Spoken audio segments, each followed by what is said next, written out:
The time has never been so right. The plans have never been so ready. The need has never been greater. Together, we can make it happen.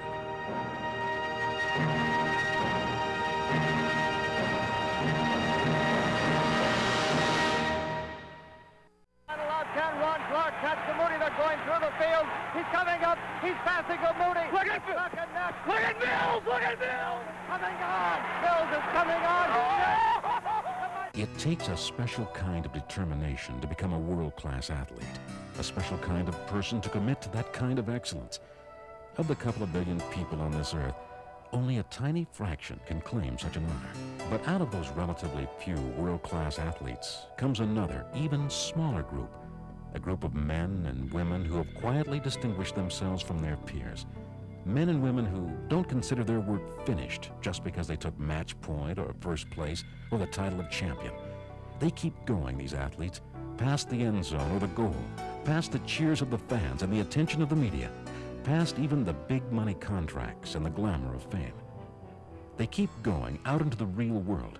And when they find, as they always do, a bit of injustice or neglect or simple human need, they're not afraid to extend their world-class hands to carry a bit of hope to another. And in that moment, when great athlete becomes great humanitarian, he or she has found what it is to be a true champion.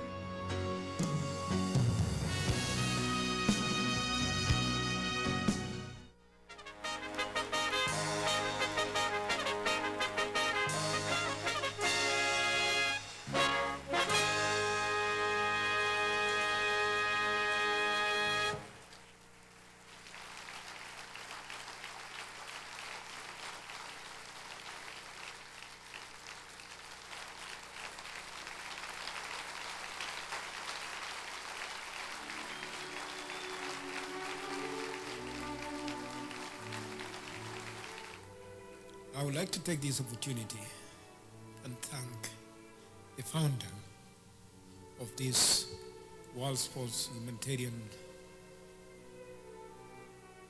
Hall of Fame. It is an honor to me to be here tonight and receive this highest award to me and my family. And I think that that's true of all of us here this evening. By what we've done, what we've accomplished, that's the main key that's been able to help us to be able to help so many people. You know, sure. My favorite word is hope. Baseball is based on hope. All sports and all life is based on hope. And I learned at that time that I had a chance from wearing a baseball uniform to give somebody some hope.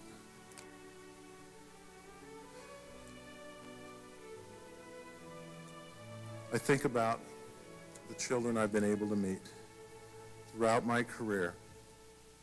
The things, the lasting impressions mean so much to me.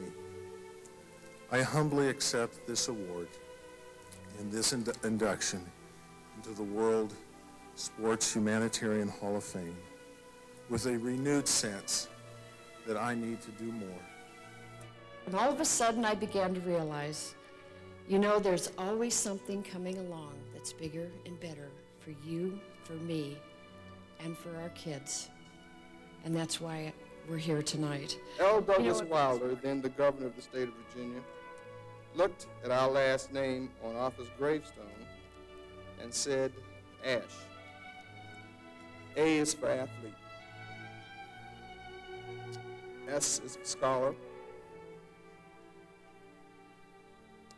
H is for humanitarian.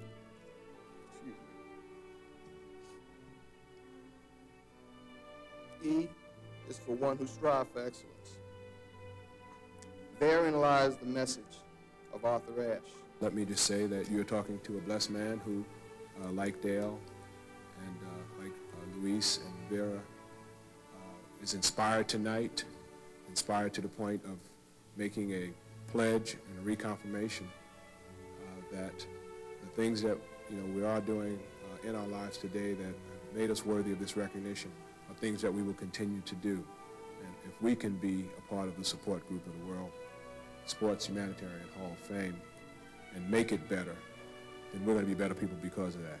And for that, I thank you and wish all of you God's blessings.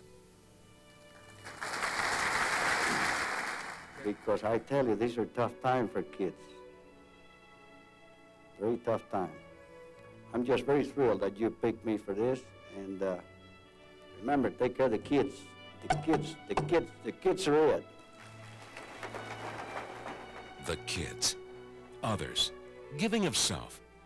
Themes heard time and again from these athletes, these champions. Never a thought of, what's in it for me? Instead, a constant and consistent, what can I do for others?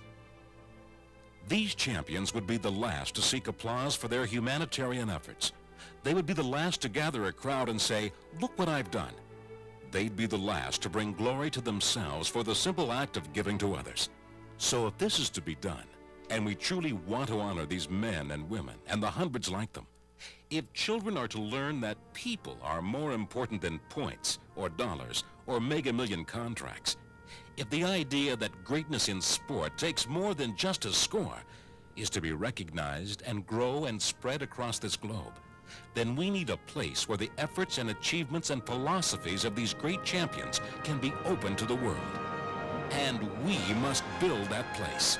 We must build a place where what you do with your heart is every bit as important as what you do with your glove.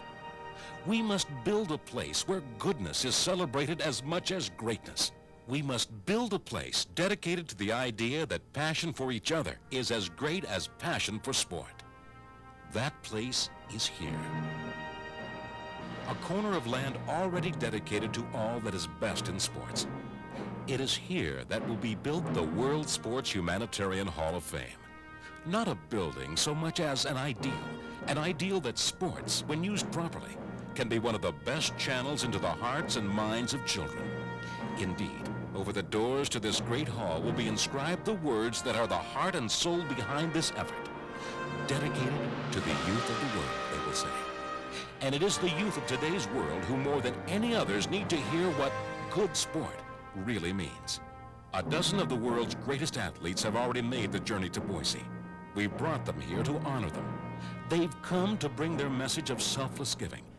And in the years and decades ahead, they will continue to come, these champions. As inductees into the World Sports Humanitarian Hall of Fame, they will continue to bring their messages of hope and service and compassion. Every day the doors of this hall are open, the efforts of these great athletes will be lauded. And every day the doors are opened, hearts and souls and minds will be touched. The time has never been so right.